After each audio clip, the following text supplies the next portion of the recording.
Hello, everybody. Welcome to another NPCs Weekly News Roundup. It is September 9th, 2022. Tonight, we will be talking about how Jim Ryan, the CEO of PlayStation, is not very happy with the supposed deal reached for Call of Duty to remain on PlayStation after the Xbox acquisition of Activision Blizzard. We'll get into all those details about what Jim Ryan's upset about mostly. We'll also be talking about the announcement of the Cyberpunk 2077 DLC and how it will be focused to next-gen consoles and PC only. We'll also be talking about the lighter PlayStation 5 we talked about last week and what exactly is making it lighter on the inside. That and more on today's Weekly News Roundup. Hello, everybody, and welcome to another NPC's Weekly News Roundup for the week of November 20th, 2020. It is Friday. It is, where's my date? It's September 18th. 2020 here to our first story, and this is actually breaking news for all of us right now here too. Figured this is a kind of a big one to cover, of course, with who it is. Joined via Discord by Kyle because we're in the midst of a pandemic still, and of course everything is all kinds of crazy. So this thing is a chocker. I mean, yeah, it's a beast. It's huge. Doing that we had the Resident Evil stuff, that they were successful with Castlevania. Welcome to another NPC's Weekly News Roundup. And it's the news time. I am joined, of course, by Kyle via Discord. Kyle, hello. What's up? Man. And we are here. We are live. We are excited to talk to you about the news. Welcome, everybody, back to another, for the first time in a long time, Friday edition of the Weekly News Roundup. This is where we will be now going forward. Friday nights, 8 p.m. Mountain Time is where you're going to be able to catch us here, doing the news that you also love to tune in and check out. My name, of course, is Travis, and as always, I'm joined via Discord by Kyle. Kyle, what's up? What's up? Not a lot here. Yeah, it's a lot over here, man. Splatoon. Dude, yeah, you've been playing Splatoon 3 like mad, haven't you? Well, not like mad, but a little bit. It's pretty good. Yeah? I like it. Yeah, so far. I haven't hopped into the online yet. But I think I'm gonna hop into that tonight because I think there's already a Splatfest or something going on. Like the inaugural one for Splatoon 3. Something like that, probably. It's either that or it probably starts this weekend. So cool. Well, keep us apprised of how that's going to go, because for me, it won't be any video games this weekend, sadly. It will be Dungeons & Dragons and, unfortunately, having to be an adult around my house. So, sad days. Fortunately, Ghostwire is off the bill, so I finished that one, so I won't have to play that one anymore. It was really good. They had a lot of good ideas. The ending was actually really good. Kind of sad, but damn, there's so much to do in that game. Yeah, I know, because you took forever to get through that game anyway, but I think we had a whole mess of other things to play at the same time. So, oh yeah, for sure. Yeah. Fair enough on that one, dude. Well, let's just hop right into it with the beginning part of the news for this week, and that is the PlayStation CEO thinks Xbox's Call of Duty offer is inadequate. So what had happened is that, apparently there have already been conversations going on between the Xbox team, more specifically Microsoft and, of course, Sony, about keeping the Call of Duty franchise non-console exclusive, more specifically making sure that it stays multi-platform just as it has since it originally came out. One of the main issues, though, of course, is that with the acquisition of Activision Blizzard still looming right now and still waiting for that to be closed out, there's concern that Microsoft isn't going to necessarily follow through. So it turns out that Phil Spencer and Jim Ryan, Phil Spencer being the CEO of Xbox and Jim Ryan, the CEO of PlayStation, got together and actually talked about it, and it seems like things did not go as well as they could, or at least more specifically in the terms. So the article here from Polygon goes into some detail on it, and here's what they say. On Monday, Xbox president Phil Spencer clarified that Microsoft has signed an offer with Sony to keep the game on PlayStation beyond the contract as well. This deal was intended to be public, according to Sony, and it still isn't enough of a guarantee for the future. Because as it stands right now, I believe if I read this right, Kyle, is that the terms for Call of Duty to remain on PlayStation, at least as it relates to some of those other like day one contractual obligations, is still for another 3 years. Yes, that's what Jim Ryan is claiming. Yeah, and then uh, carrying on here, of course, because I guess Phil Spencer brought it out into the open and they're, sharing at least details on it. Here's what Jim Ryan had to say. I hadn't intended to comment on what I understood to be a private business discussion, but I feel the need to set the record straight because Phil Spencer brought this into the public forum. Microsoft has only offered for Call of Duty to remain on PlayStation for 3 years after the current arrangement between Activision and Sony ends. After almost 20 years of Call of Duty on PlayStation, their proposal was inadequate on many levels and failed to take account of the impact on our gamers. We want to guarantee PlayStation gamers continue to have the highest quality Call of Duty experience, and Microsoft's proposal undermines this principle. So, obviously, that's it's a little 50-50 right now on where this situation stands. Yeah, We want Call of Duty to stay as multi-platform as it can because we want everybody to be able to play that game, as at least those who want to play it. But we also understand that it is business though too, and Call of Duty is by far one of the more successful franchises out of Activision. So well, that's kind of an underhanded comment too, I feel like, because one of the reasons that Call of Duty has had such a big following and such a big home on PlayStation is because PlayStation has paid for exclusivity on some of the online features yes, they have. for some of the Call of Duties. So they had online exclusivity for like the first year on some of the DLCs that Xbox they couldn't play. Yeah. So I mean it's like saying, well, they they do have that following, but part of that is artificially generated in a way. And giving them 3 years, I think is fair. And that's not saying that they're necessarily going to take it away entirely. That's just saying that they're going to contractually continue to produce it for 3 years, and then we'll see beyond that. Yeah. What I find more interesting on it is exactly what you said, is about those exclusivity parts, because everybody got Call of Duty the same day, but like I think Spec Ops was the mode that was PlayStation specific for a year when the Call of Duty remastered version came out, or Call of Duty remake. I don't want to get into that argument about remake versus remaster. We don't need to do that again. Right. But I think they had a year-long exclusivity with that game mode, and then it finally came out, but it didn't necessarily detract from the overall core experience that people were going into play, which was the standard Call of Duty multiplayer, and then of course the advent of Warzone several months down the line. Now, Right. even with that part covered, though, I mean, Microsoft could easily flip the table on this. Microsoft could easily go back and put this into their environment to be console exclusive, or at least platform exclusive, given Windows as well, because I can't see them giving up the PC space in that anyway. Or just flipping the exclusivity part as it comes to those modes and still letting Sony have Call of Duty without those other additional bonuses, which I feel is probably more likely what's going to happen. But it's going to be a toss-up depending on what regulators say. Or they could totally flip it on their head and say, okay, you can have Call of Duty, but you're gonna pay for a $40-$50 version that has no campaign. Yeah, like that would be an interesting. Or you're gonna pay the $70 cost, but you don't get the campaign for a year. But by then, who cares? People have already had their fill of multiplayer. A lot of people, to be honest, and I know there's a large number of people that play single player, and I buy like Call of Duty games, and for a long time I bought them solely for single player, just because I didn't care for the online experience. There were a lot of like kids that talked crap and stuff.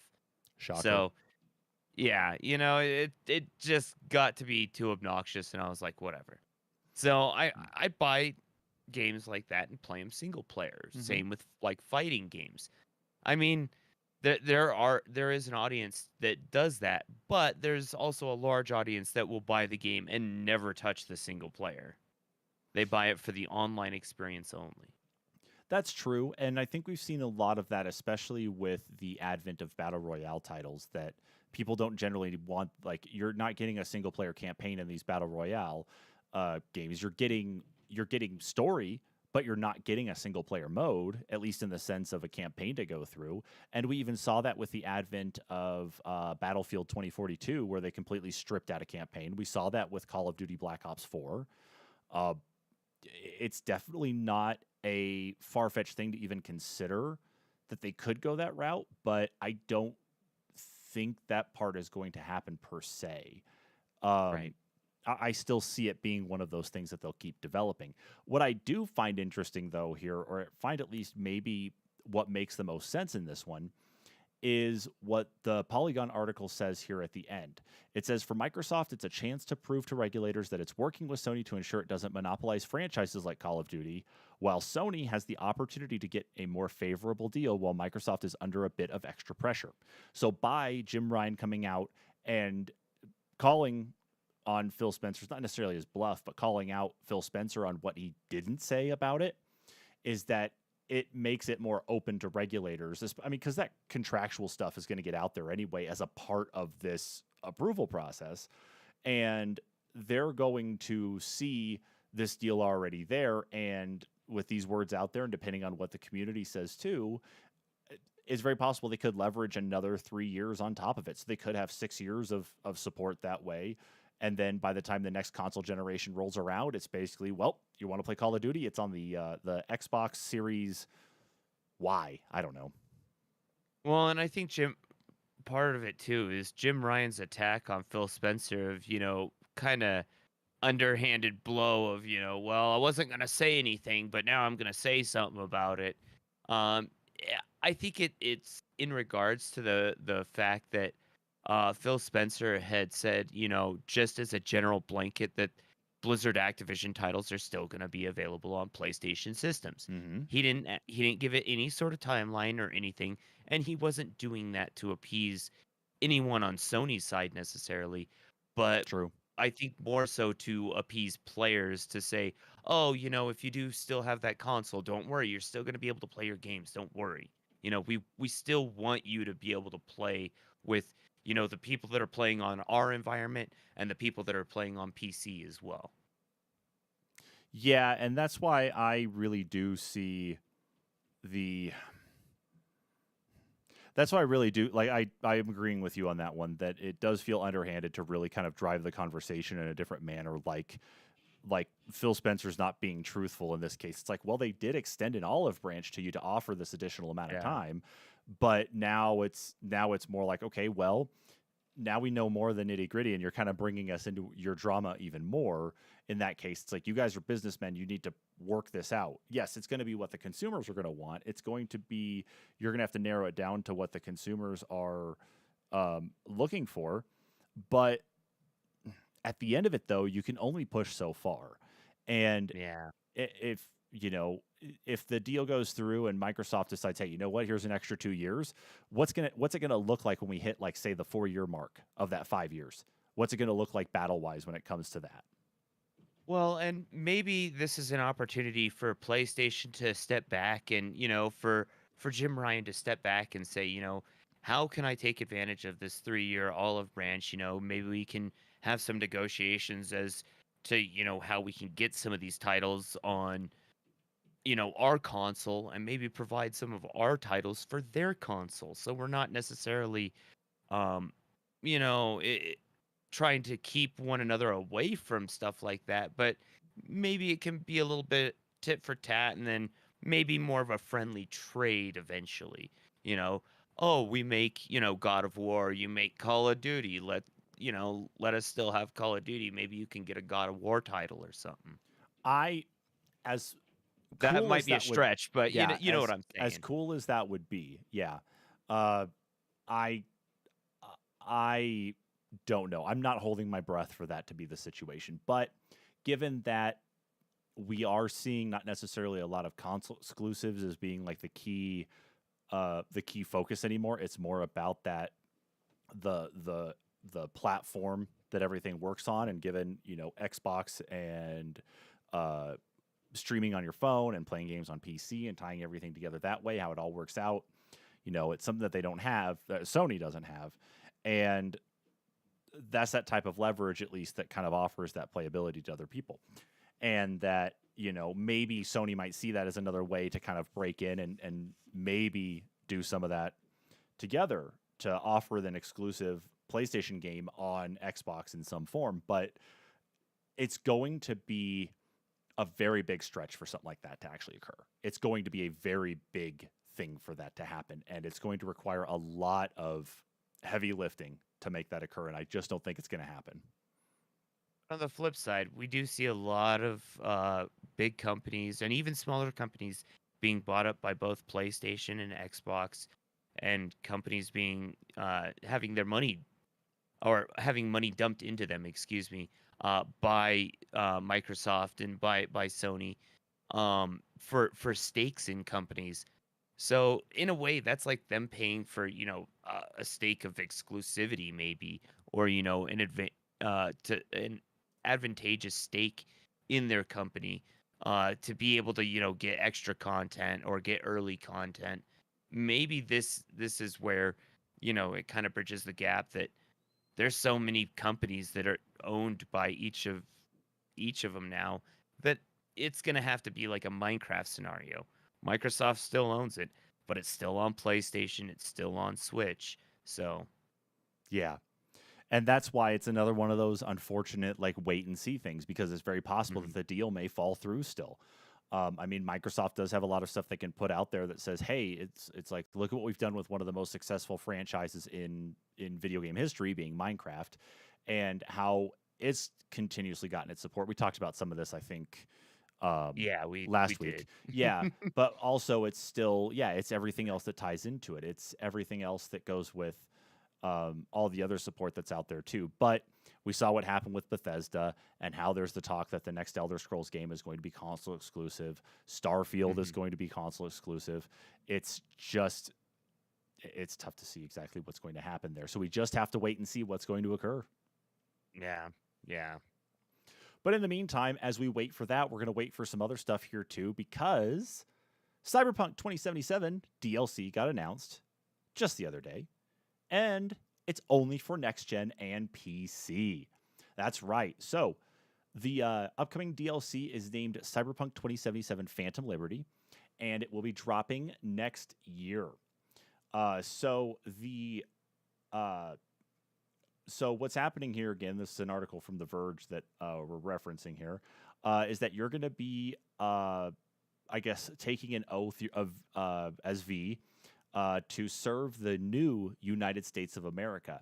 And it's going to be opening up a new area in Night City, a new district in particular, that's going to allow your character to go and explore and basically do all the same stuff you've done in Cyberpunk, but now with all new motives, all new chaos, and a electric whip, which I know a lot of people are going crazy for. So I'll bring the trailer up here. We can have this going while we talk about it, because it's a very short trailer anyway too. Yeah. I don't know. There's some weird stuff about this though. The way CD Projekt Red has made it actually sound is that this may be the only DLC. They haven't announced that there's going to be any other DLC after this. And this is the only spoken of DLC. So I think with the release of this content, it's going to see, or we're going to have to see if there's like an actual uptick in player count, and if they're actually able to make sales just from the DLC, because if not, this might be it for Cyberpunk. It very well could be, and that's actually a very interesting point, because they had They do have that new Witcher project yeah, in line already. So yeah, and they did talk about some of that though too, when they talked about, or at least announced, the Cyberpunk 2077 DLC and that it was coming. So CD Projekt Red is truly busy. Like, they've got a lot of stuff going on. One of the main things though to kind of like think about is that, like, you're very right that this could be the only DLC that we see for Cyberpunk, because of all of the other stuff that they want to work on in tandem with all of the chaos that Cyberpunk brought to like the video game industry in the first place when it was finally released. And Well, the fact that they had to pull a No Man's Sky uh, in basically yeah, a 9-month period. that's the other that's the other big thing too, is that they had to do that. And now this DLC that's coming out, they're basically like, you know what? We did our best to get Cyberpunk working on last gen consoles. That's it. You get just the core experience. If you want to play Yeah. the DLC, you're going to have it on next gen hardware or a PC. That's I it. Yeah, and I think this is also them recognizing maybe it shouldn't have been on there in the first place by disregarding the previous gen's hardware. They're probably able to do a lot more with the game too. Oh yeah, absolutely. It means that you don't have to develop for like 2 or 3 different sets of hardware. Now it's like, okay, the PlayStation 5 disc and digital edition use the same hardware. The Xbox Series X and S use the same hardware, albeit the S is a little less powerful. But Right. at the end of it, they use the same thing. So it's easier to develop for those versus like the PlayStation 4 uh, line and the Xbox One line, where those, used similar hardware, but there were definitely other core limitations that they just could not overcome. And that's just how it works with a lot of this. Now, what do you think about this though with the DLC anyway, Kyle? I mean, like, do you expect it to be like chaotic as soon as it launches, just like what we saw with the original game? Do you think after all of the patches and work that CD Projekt Red has done, that we're going to see this like come out like out the gate just clean and ready to play with little issue, or what? Like, what are you thinking on this one? I expect this one to be far more clean than the first release of the content, as well as kind of their first patch. They've definitely come a long way since then, and I think this is going to reflect that. That being said, they are launching another patch that's going to add some content and I want to say a mission, as well as some items and stuff that's going to correlate with the anime that's going to be on Netflix. And that content's actually supposed to release, I believe, the 13th.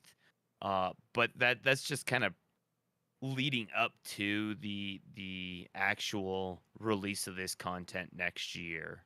Yeah. And as it stands, they've only said 2023. They don't have a release window Yeah. other than next year. So, based on when we normally see things released, especially for like AAA titles, you're probably talking somewhere between March and November, I bet you, of next year. Well, and I mean, especially now that they're announcing it, they've probably learned a lot, I would hope, from the release of the You hope. Yeah.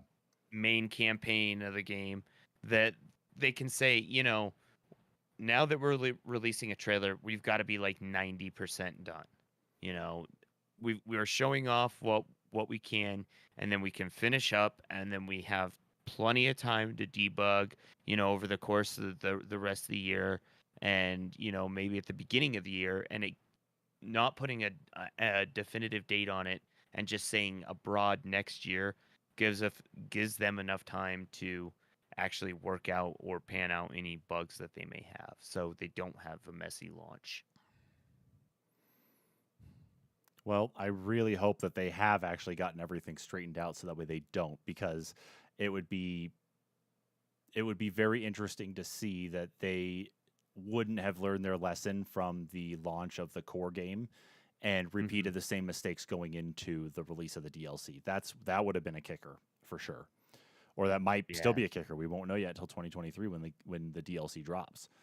Uh, Yeah. yeah, Till then, I mean, they you can always check out the Edge Runners themed DLC that's launching. As well as there are a few different mod tools now as well, besides Red Mod, that you can download and test out, and plenty of mods that people have already designed if you're still thirsting for some more Night City. yeah. Oh yeah. Well, while people wait for Night City, God, a lot of the stuff we're talking about is just like you've got to wait. You gotta wait. You gotta wait. You Yeah, gotta wait. it's a lot of weight at this point Yeah. because I mean, we're going to that holiday season. We've got the anticipation for those holiday games, and then everything's unfortunately going to hit next year at this point. Yeah. No kidding. Circling back around to our previous story where we were talking about Sony and Microsoft, Serpent Knight in chat says, could this raise questions about how stable cross-platform game servers will be moving forward in general? I don't necessarily know because it's going to depend on.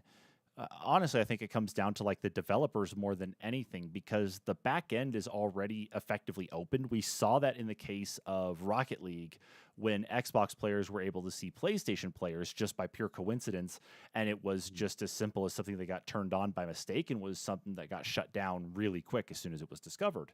So I don't necessarily see an issue with that, like any sort of cross platform like lockout or anything, because just in how expansive games are right now and how many of these games that people play together are truly cross-platform, I can't see it happening.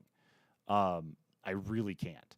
So, but I could eat my own words in a few years too. So, Yeah, yeah. I don't think it. Personally, I can't see it happening either. But yeah, I was about to say the same thing. You never know within 2 years what can happen in that realm. So everything can flip on its head. exactly.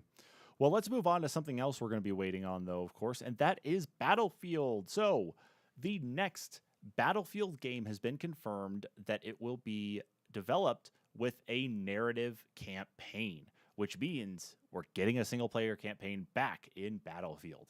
So, Battlefield 2042 obviously launched just this last October without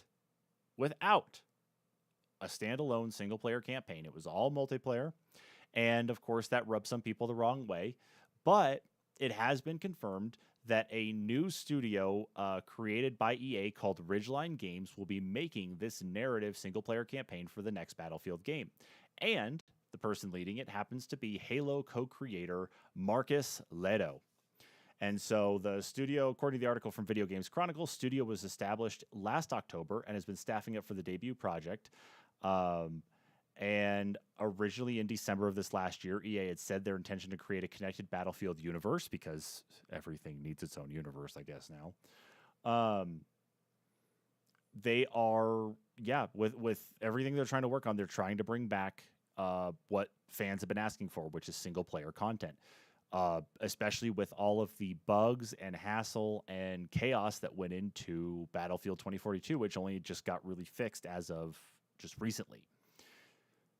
Yeah, that's what I was gonna say. But, I mean, the last Battlefield campaign that I attempted to play, I believe, was actually 4, or did no, Hardline came out after that. But man, 4 burned me so hard because it was broken to the point you couldn't even save for like a year. Yeah. And for me, I remember playing some of Battlefield 3s, but I think I beat Battlefield 4s, but I can't immediately remember now.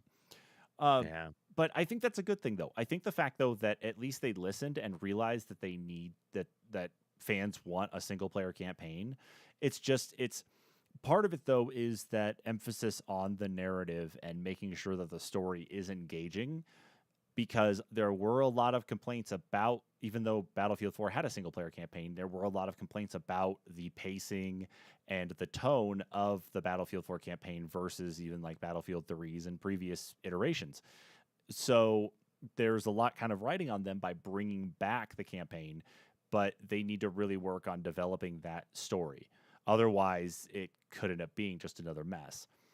Or just, again, they could just scrap it and just do another multiplayer game. We don't know what will happen there. So, Kyle, so I guess this is where I'm kind of curious about, because if there is a new Battlefield game that's going to be coming out, which just like Call of Duty, there always is. Do you think this is going to be set around the events of Battlefield 2042? Do you think that this is going to be something back in like the history, between World War I and up, or is this going to be something like Battlefield 2442? So here's what gets me is Hmm. they call back to the December quote of EA saying that they want Battlefield to have a connected universe.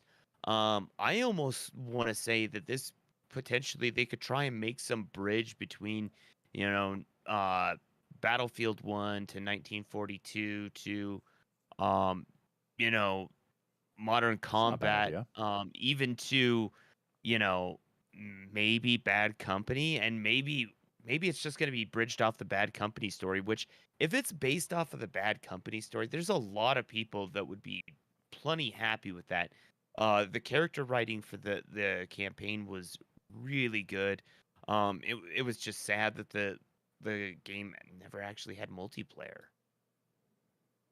Yeah, and that's again, that's one of those interesting like lesson learns part about Yeah. just where you cut off content at, and are you truly measuring your players' wants and needs for a game against what you're trying to do in the first place? Well, I felt like they bridged a lot of gaps in Bad Company of what they were trying to do with the older style, Hmm. modern combat and 1942 games to what they're able to, do now, Right. but kind of a dulled down version, or now is kind of a dulled down version of what they were able to accomplish. I almost feel like even in Bad Company, maybe not so much so now because you can destroy more of the buildings, knock out walls and stuff, and that's Hmm. really cool. But I remember in Bad Company, if there was a guy hiding behind a wall, well, screw it, just blow up the wall. It had a really cool aspect, and you saw them work some of that into multiplayer, but yet there was no multiplayer. So I wonder if this is maybe, them trying to rebridge that gap and bring that storyline back to life, hopefully. I really hope so too. I really do, because in this day and age where it feels like there's story interwoven into multiplayer games, I mean, that's fine, but it requires me to seek out more information to kind of fill in those gaps that I might not get because of just the way that multiplayer games are really handled, or the way that they present some of that information isn't cohesive enough to follow. Like, oh, I need to look at this comic thing that's now in a website that I click on something here in the launcher and it takes me there. No, I don't want to do that. I don't want to have to like jump out or anything there. I like just consistency when it comes to it. Like if I'm playing a game, give me the story right there. Give it to me in the same format, so that way at least I can kind of take everything in instead of jumping between different sources. But that's just me. I just want it cut and dry on that one. That's all. The other hope that I have too is since Battlefield 1940 or 2042, excuse me, had such a rough launch, I would really hope that, if it's going to include a single player campaign, that they aren't going to take steps back, that they learn from Battlefield 4 as well as, the experience that they just had with the most recent Battlefield and say, hey, we need to give ourselves time to work on this. We're still working on 2042. Let's, pace ourselves, work on that content, but make sure we come out with quality content. Mm-hmm. Yeah, because you can push out what the fans were asking for, but unless you actually deliver on the quality, then what was the point in even trying to do it in the first place? Was it just a passive, hey, let's just make them happy just for the sake of it, instead of let's actually do what they're asking us, for? Yeah. So, but of course, we don't have any timeline on this Battlefield game. Probably won't be something that won't be talked about till later in the year or even into the middle of next year. So be on the lookout for more news there. And of course, make sure you tune in Let's here hope because, not. well, who freaking knows anymore, dude? We're still waiting on Halo Infinite campaign co-op. So Yeah, I'd like to hear some news on that.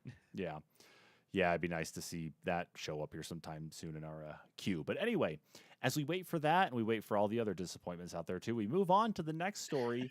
And this is a follow up to what we talked about last week, was the launch of a lighter PlayStation 5 in Australia. It turns out it's starting to make its way around the world right now. Well, turns out that lighter model PlayStation 5 has made its way into the hands of YouTuber Austin Evans, who has torn the thing apart and has found that the whole reason it's lighter is several different changes to the inside of the console itself. And I'll detail a couple of those here and then bring up a picture in a minute. Uh, First off, The key thing that he found is that they have shrunk the heatsink inside further. Not as much as they did going from the first version of the PlayStation 5 to the second, but at least noticeable enough, though, when you compare some of these side-by-side pictures. And again, I'll make sure that I get these pictures up here for viewers in just a minute. The other part... Not only did they shrink the heatsink, Yeah. they shrank the motherboard. Yes, that was the next thing I was getting into. Is yes, they did shrink the motherboard. They did drop the size of it, not like quite considerably, I suppose. But they also changed the position of the CMOS battery for some reason, so that way you now have to take apart the entire thing, including the heatsink, to get to it. But they also added in a metal plate into the expandable storage bay, which a lot of people believe is related to additional heat dissipation because SSDs can get hot.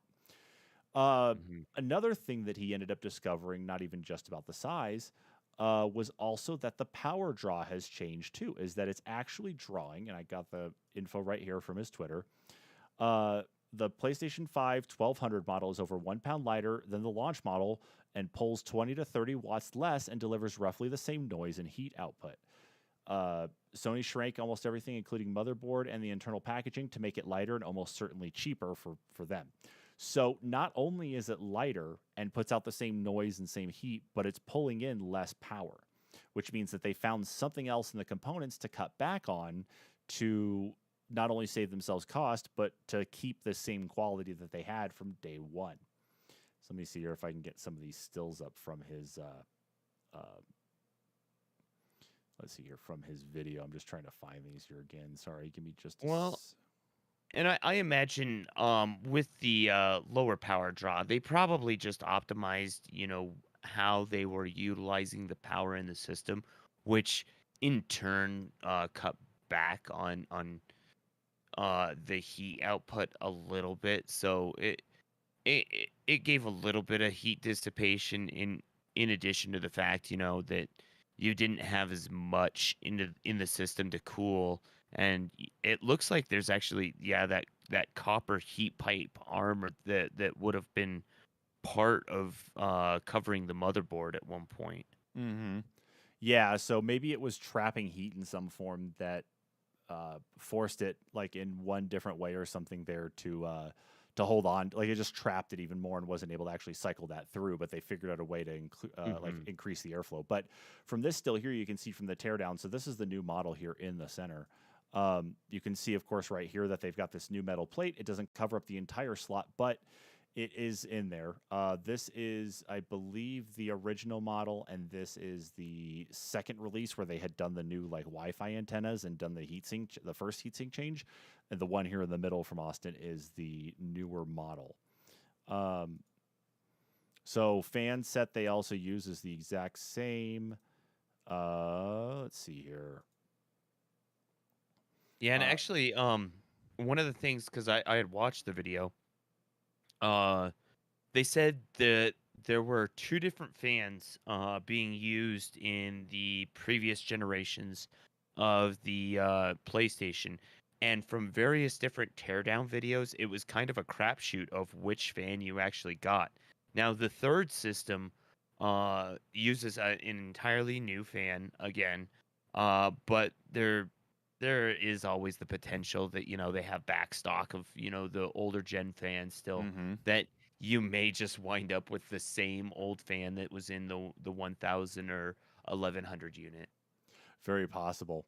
Very possible.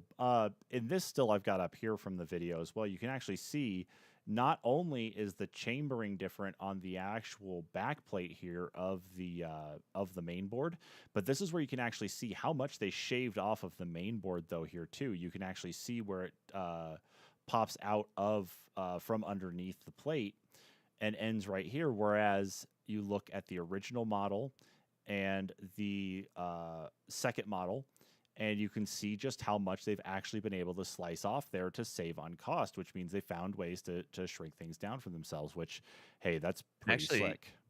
The one on the left is the 1100. The one on the far right is the first gen. That's what I was saying. Yeah, I don't know why they've got first gen second and third. I don't know why they just didn't go. Yeah. That's just me. Um, but we can actually see here in the still the difference in sizes of the heat sinks as well for cooling. And I need to let me get rid of our videos here so that way people can actually see these because our heads are in the way there. Right. But yeah, but now of course with the heat sinks though, you can see first generation just a massive block for what they use to actually cool everything down. Second generation, they obviously found that there were some other tweaks they could make to be able to provide the same cooling with the different heatsink. And then they go even further and shrink it down by what looks like maybe 10% going up along the heat pipes. And they even shrank down this second part of the heatsink though too, which I think this right here is probably for cooling the system memory. But Yeah, then, yeah. that makes sense. Mm-hmm. So truly, it looks like they did a pretty bang up job here to actually adjust the they adjusted their consumption of materials. They adjusted they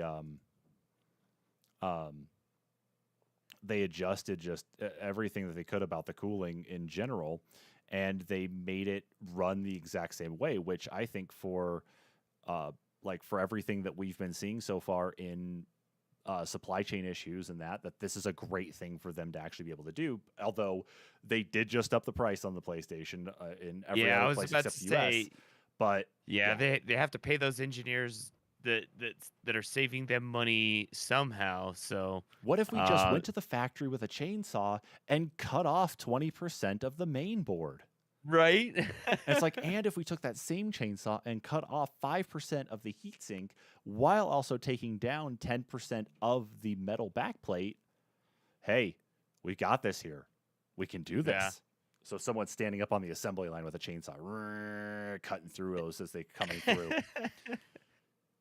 So even with that, I mean, it's cool to see at least that they've been able to do it. We haven't seen this type of re-engineering stuff from Microsoft just yet, but because of the compact level of the Series X and the Series S, I don't expect anything like that anytime soon. But who Here's a knows? thought though. Since that? PlayStation, granted, yeah, they did have to up the cost in all but the US, $50. True. Yes, I'm sure that's to offset some of the engineering costs of the new board and the new heat sinks and so on and so forth. But I feel like this does leave potential for PlayStation to have a future price drop below what they would have normally done uh pr- uh before Microsoft has the opportunity to do so. Maybe. I mean, it's very likely that could be the case. But I Like almost long term, they're saving enough money now that we could see a larger price drop in the future from them. Well, I almost wonder though too is not even just on the competition side to see the lower price drop, but I wonder if this is all potentially getting things prepared for the rumored PS5 Pro or the It PS5 could be. Slim, because with the PS5 Slim as an example is that they've shrank down so much of this already. Like how much more do they need to really shrink down to be able to actually introduce a slim model though? Like, how much more would they need to do where they could just easily transpose this over to a slim chassis and, slap a new sticker on it and then go back to the drawing board again with with the original first gen PlayStation 5 heatsink and cooling to make a Pro. Because a Pro is not, I don't think a Pro is going to use that small of a cooling setup. It's going to need something beefier. So Oh, definitely. yeah. But maybe that's kind of what this is leading up to, is that they're going to release a true second generation instead of like these marginal releases with the changes under the hood, more so to the actual physical hardware than it is to the chipsets that are running everything. I wonder, if this is setting up more for future stuff than anything. And maybe that was planned engineering from the beginning and we just didn't know about it. They were already preparing for it. So, they started big so they could reduce and see how much they could get rid of in the long run. Yeah, which does kind of pique my interest, because when the PlayStation 5 Slim comes out, or a PlayStation 5 Pro, it means the PS5 is going to probably have a price drop, and I can, secure one potentially. Right? Although Then I you don't can know, play some Spider-Man finally. I could also get it on PC too, Kyle. You could get it on PC. Come on, Kyle. But I PC, mean, if PC you want Master Race. the Spider-Man experience. Yeah, I know what you're getting at. But anyway, be on the lookout for those new PlayStation 5 models, and of course, any other news that could come up about a next generation PS5 too.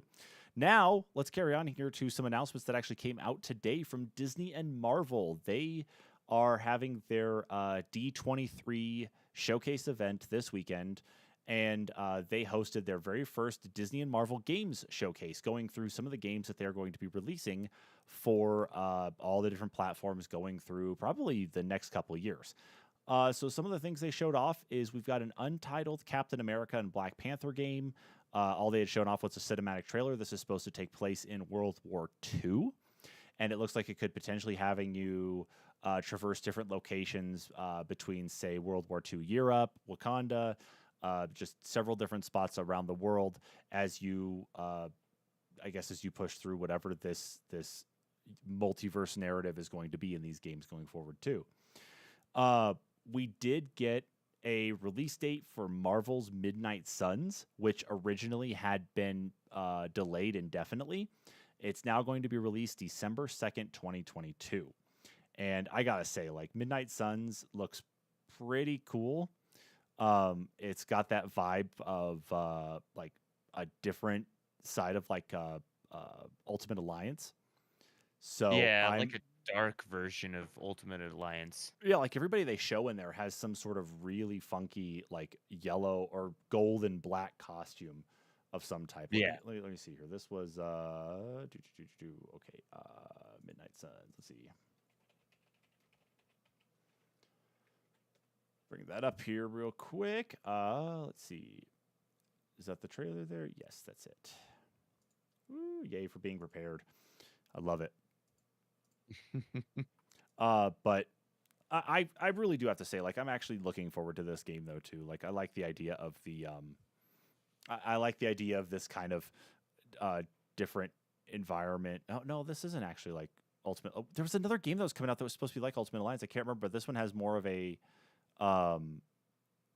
like This card one's game, turn-based aspect to it. yeah, it's more like XCOM meets a card battler. I thought that this was supposed to be similar more to Ultimate Alliance, though. I mean, I watched these trailers today, but I wonder how I missed even that little bit of it, or somehow bypassed all this stuff in the news. Then, but not even more frustrated with myself that I overlooked some of that stuff. But yeah, everybody here in the Midnight Suns, at least, though, like black and gold is the theme color. That's the hands down theme color. Yeah.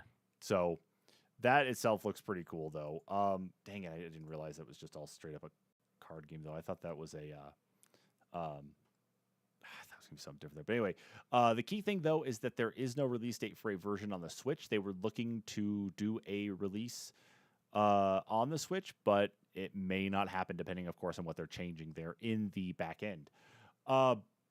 What I got excited for, though, Kyle, is this next title here.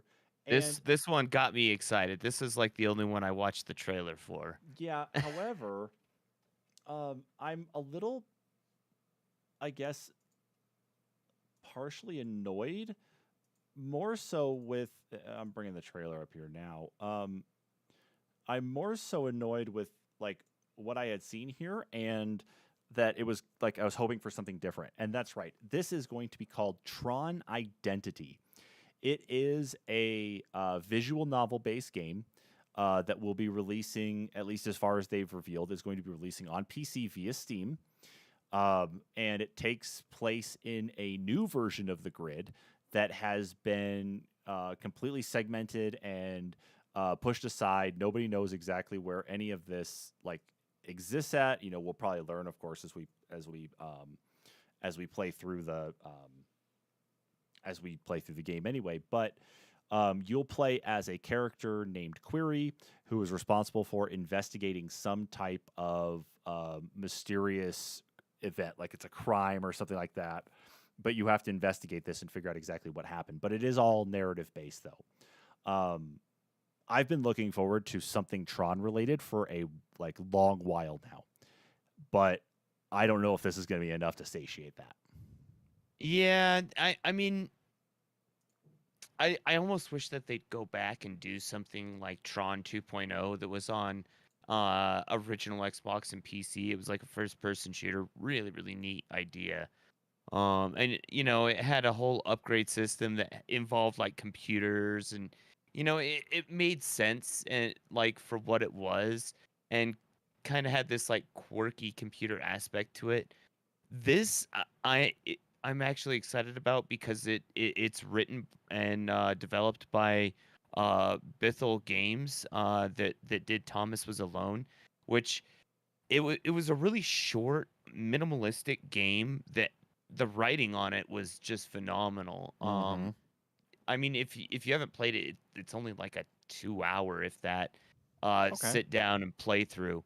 But it just some of the writing for it's not something you would hear in something that actually had that was so minimalistic, and that kind of what makes me excited about what potential they have. But beyond that, I'm a huge Tron fan.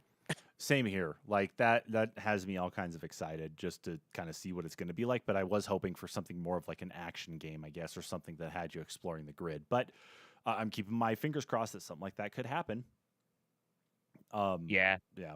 In the meantime, they could always just release a Light Cycles game, and I'd be happy. Yes, I would. I unfortunately probably would be happy with that too, but it would only just be enough. It'd just be Yeah, a just small taste barely. of what could be. Now, as we move on here, one game that actually really caught my fancy out of all of this, there's plenty more still to talk about with some of these other games, was Disney Illusion Island. And this game has it's a Mickey Mouse platformer game in the style of the more recent Mickey Mouse cartoons that have been coming out on Disney Channel.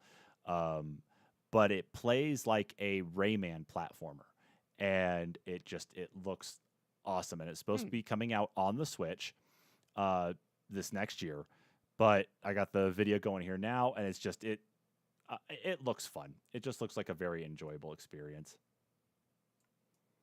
Oh, I have that actually. Yeah, I mean, as long as it keeps the pace of like a 2D Rayman platformer, I think it should work. That was an interesting concept, I think, for Rayman, because it was totally different from I think they had done 2D before, but not that pacing, that 4-player style. They really took that Mario concept and gave it like a faster pace, I felt like. Mm-hmm. And I don't know, just made it a little bit more friendly and competitive. I'd like to see that out of this, but it'd be hard to say. The trailer doesn't show a ton on that side, but who knows? Wait, are those placeholder words or the actual words? Yes. It does look fairly close, I will say, as far as some of the concepts to like Rayman, and the way the characters move and interact with the world and stuff. Yeah, that's exactly where it's like I got that same vibe, and it looks like going through the comments there from that video on GameSpot's YouTube channel, everybody's getting the same vibe with it too. So that's really cool. But that again, 2023, it's going to be, appears to be, at least right now, a Switch only title. But who knows? Things can change for the next several months.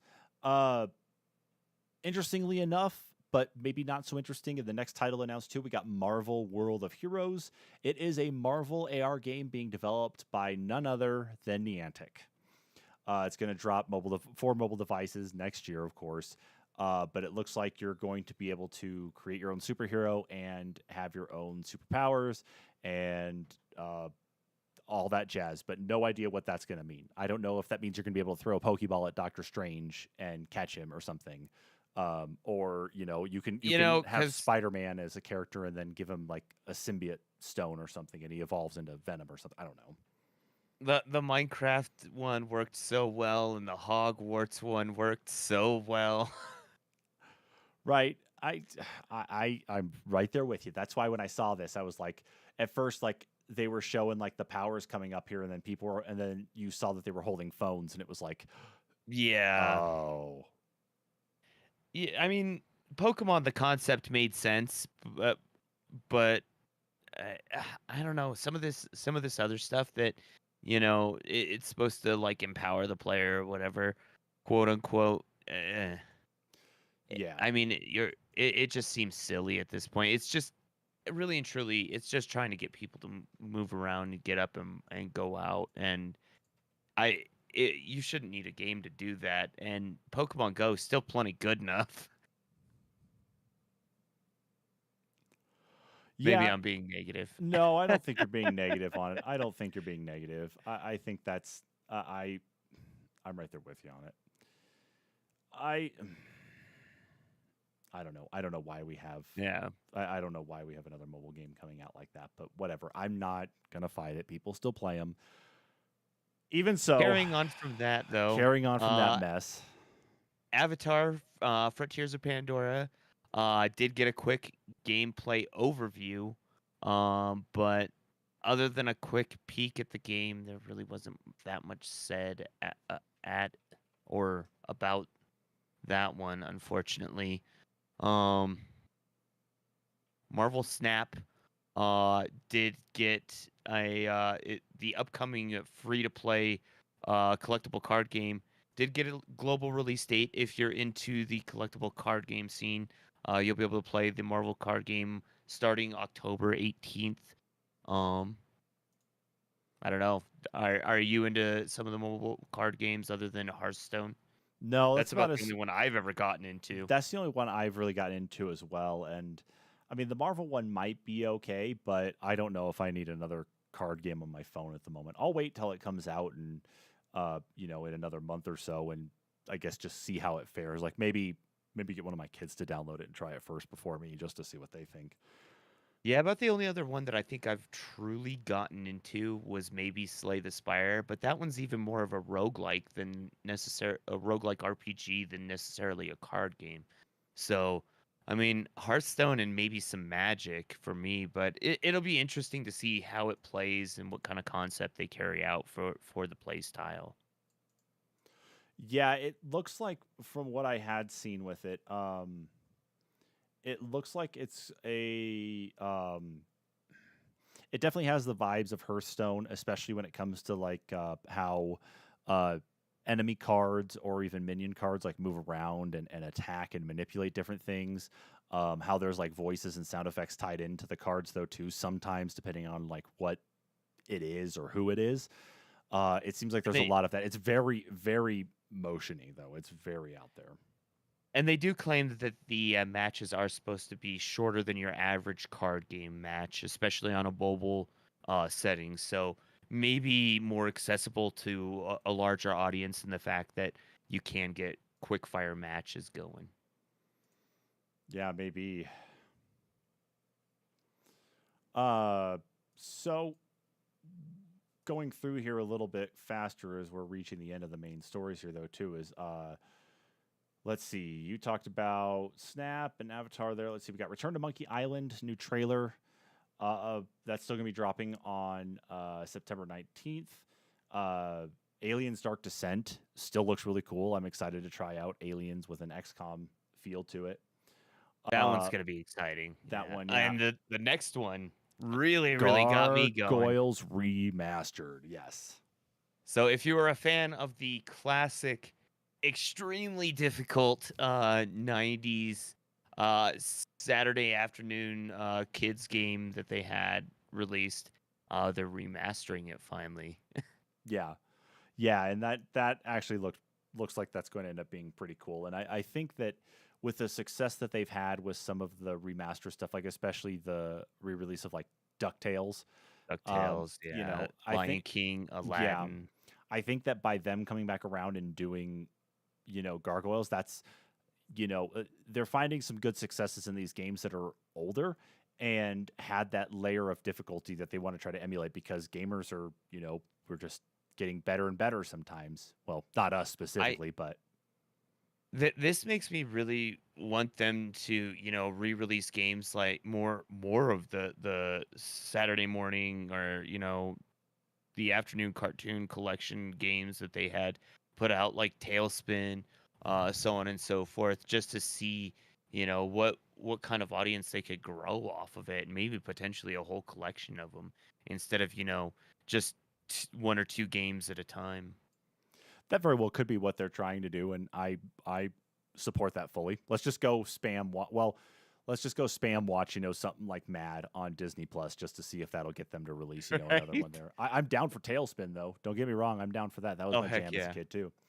Uh, we got Disney Dreamlight Valley is going to add Toy Story Realm. So Disney Dreamlight Valley is the Animal Crossing style game, the life sim game that exists in the Disney universe.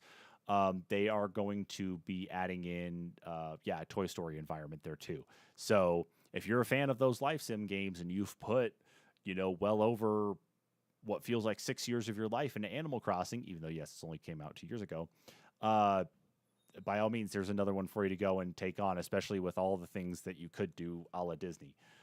There's the MMO shooter for Avatar Reckoning, first look trailer. You're going to be able to make your own avatar, go across Pandora, different game modes that you're going to be able to play and experience. I'm kind of on Avatar, so I guess I don't know. But that's just me. I don't know. What about you, Kyle? Are you excited about any Avatar games or Avatar movies or anything? Not really. I mean, the one I'm not really a big movie game person anyway, but I mean, the one that they had released, I think it was on 360, was anyway. Um, I don't really have any interest in, running around in an open world as a Navi, especially, since we haven't even seen what the other movies are supposed to, what the other parts of Pandora are supposed to be like, because Mm-hmm. the other movies haven't even been developed yet. They're being developed simultaneously, if I remember right. So Yeah, that's actually really a big part of it is that it's like it's similar to like what I believe they did with Avengers Infinity War and Endgame, where they just kept filming after the other one was done, that they just kept and going or did some things in tandem. I hate to think it that but it's a possibility that there have been a lot of Avatar film fans that maybe releasing an MMO RPG and releasing other games and trying to hype up the actual movies coming out, they could potentially kill each other. They could. I mean, we saw how many people were fans of The Matrix, and how Mhm. long did The Matrix Online exist for before they actually shut that down? And it's like it is one of those things. It's like you want to try to find stuff to fill in those gaps while waiting on the true content of what these are, which is really the movies. It's like Right. how much can you really fill in before people just kind of feel like, whatever. I don't know. Yeah. I don't know. Uh, But carrying on, yeah, Lego Star Wars: The Skywalker Saga gets a new Galactic Edition and 30 new characters to boot. At least I believe it was 30 new characters. 13. Oh, is it 13? It's 13 character packs, but I think it was I don't remember it including being that 60 big of a. packs that I don't remember contain. it being a new like. I don't remember it being that high of a number. See, I thought saw excuse me, another Oh nope, you're right. source it. Yeah, it was like 30. 30 characters over the 13 packs. So, Yep. Yeah, that was my bad. I like it's all good. interesting. I thought it was yeah, I thought it was only the like it was a smaller amount. That's why it's like I saw the 13 like, yeah, that's right. It's like there's no way and then yeah, 30. So, okay. Still, I mean, that game was successful already. For them to just throw new content at you with this massive game, that's pretty awesome. But Lego games have always been good about stuff like that. I mean, they always release pretty solid and packed with content anyway. So, and Mhm. then just to get more, it's nuts. It truly is. Like it And really I is. mean, Skywalker saga covers the entirety basically of Star Wars. So you've got a lot on your plate with that one, regardless. Yeah, well, talk to us about the next one that's on the list there too, Kyle. Like, uh, Disney's getting into the racer scene now with what is this? Disney Yeah, Speedstorm? Disney Speedstorms introduces new racers from Monsters Inc. While Disney Speedstorm hasn't been released as of yet, it's supposed to be a racing game. Uh, I think it's kart racer style, if I'm not mistaken. Uh, but in this showcase, they revealed Sully, Mike Wazowski, Celia May, and Randall from Monsters Inc. that will be joining the roster alongside uh, a track inspired by the film called The Factory. So that'll be kind of interesting.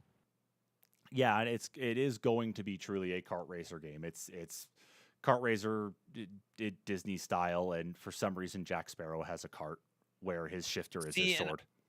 I thought I had seen something about this earlier. Um, and maybe it was a different thing or a different show, or maybe it was earlier today that I had seen it and just didn't think about it. But yeah, no, I don't know. It doesn't really, I don't know. Doesn't really speak to Disney necessarily. I feel like this is them still trying to draw off of that Disney Infinity um genre almost. I don't know what I'm trying to say, but I don't know how successful this is gonna be for them long term. It's a cool concept, but let's face it, Mario Kart is still one of the top selling games of Nintendo Switch. So you got a lot to try and strive for, Disney. Yeah, you really do, Disney. Come on, pick up the pace on that one. Yeah.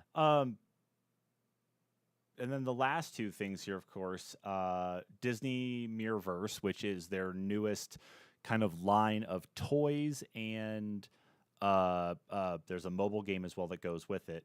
That kind of like retcon the different characters that are out there in the Disney universe into like what was it? Like finding like Wizard Mickey, or Sully with armor. Like some type of like futuristic, almost like Buzz Lightyear type armor. Mhm. Running around like that. Well, they are bringing up a Halloween event, their Halloween season, and they're going to be using, or at least they will have your Disney villains actually end up being heroes in some of this case, or like in some of these events though too. Like they showed a Mirrorverse Oogie Boogie from Nightmare Before Christmas, and they also showed a Ursula as well too, an armored Ursula from Little Mermaid, fighting against some of these baddies that you come across in Mirrorverse as well. And that, of course, is set to drop here soon, coming up since we're really getting into the Halloween season right now too. If you haven't been to Walmart, seriously, it's everywhere.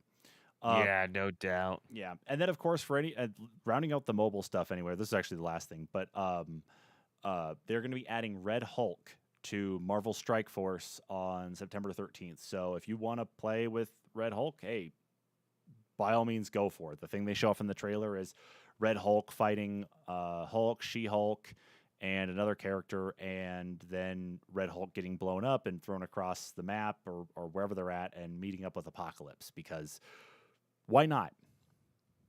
Huh. Why not? Yeah, why not? Well, now, I don't know. That one was kind of fun for a little while, but yeah, I'm good on two.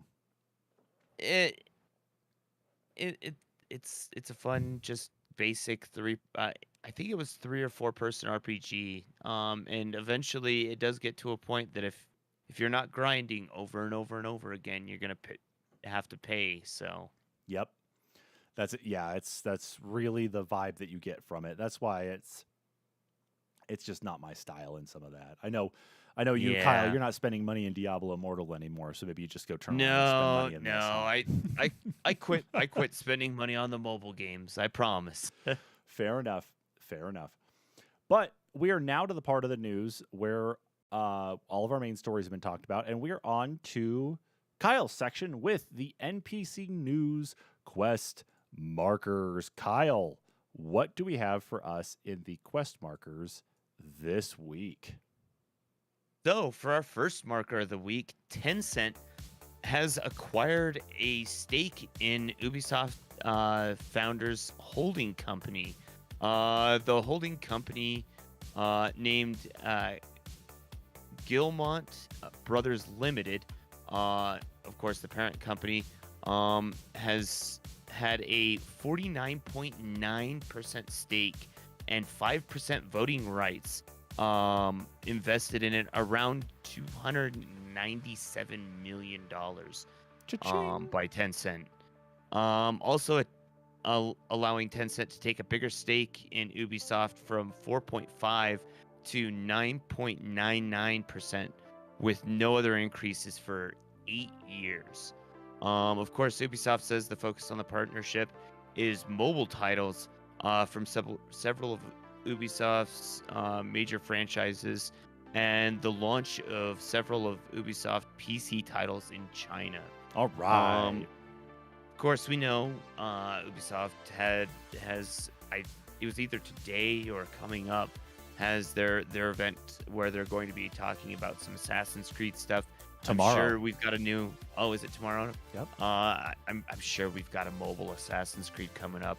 And Ubisoft has done stuff with mobile before, so they already kind of have a foot of what they can do, especially going cross game. So hopefully they release some cool, maybe free to play or pay to win games that you can try out on the phone. Woohoo!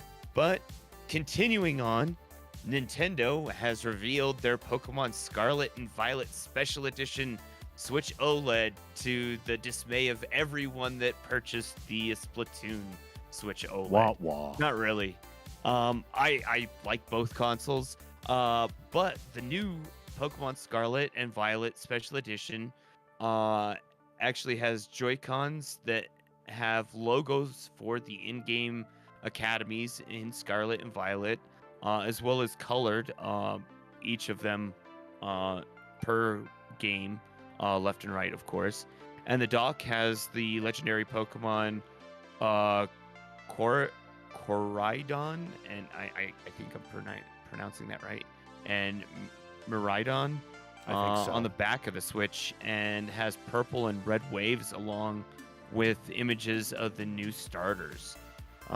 So doesn't really show the back of the system, of course, on the image. I believe it's on this side of me. Yes. Yeah. However, the images on the back of the system are really, really cool. I want to say on this Splatoon one, they're kind of like almost two-tone gray and black, whereas on this one it's I think full color on the back of the system. So if you haven't gotten a chance, definitely check the system out. Very, very neat. Of course, I want to say that one's launching once again $359.99, $10 more than your standard Switch OLED. And for the last bit of news, Microsoft has revealed the white Xbox Elite controller in a new packaging for the Elite controller called the Elite Series 2 Core. The new packaging will only include a charge cable and the tightening key for the analog sticks, with no case, no extra analog sticks or paddles to boot. The paddles will be purchasable and pre-orderable separate. Unfortunately, for the price of $59.99, where the Series 2 Core controller will launch at $129.99, making the white controller $10 more than the Series 2 Elite controller to buy the package separate in two separate iterations. However, if you're looking to just replace a broken Series 2 controller, or to match up parts that you already have from one that you threw out, this might be a less expensive option to get your hands on a replacement. So something to look forward to. Let's see, the Elite 2 actually also will be debuting in the Xbox Design Labs finally. So you'll be able to customize analog sticks and controller faces, as well as, I believe, some of the analog triggers. So you can get your custom lockdown triggers in colors and whatnot. Unfortunately, there will be no difference in functionality, and they have not announced a Series 3 as of yet with the share button included. So we are still waiting on that. And that, unfortunately, is all I have for the quest markers. Well, with that being it for the quest markers, that means that is it for the weekly news roundup for September 9th, 2022. Again, thank you so much, everybody, for joining us for this week's weekly news roundup. Welcome back again, of course, though, to the Friday episodes. These will be going on every Friday that we can do them, so be sure to tune in here on our YouTube channel to watch those and check them out, of course, when we do go live. If you can't watch us live, be sure to check out either the VOD here on YouTube or go follow our podcast on your favorite podcast platform of choice, and you can check out the audio and listen to us wherever you go. Our homepage for our podcast is anchor.fm/the-NPCs-podcast, and you can listen to us on Spotify, Apple Podcasts, Google Podcasts, and many other platforms out there. If you would like as well, too, this actually does become a video podcast on Spotify as well, so if you want to watch us while on Spotify, that is an option for you as well, too. In the meantime, we'll catch you guys all next week. Thank you so much for tuning in. Laters.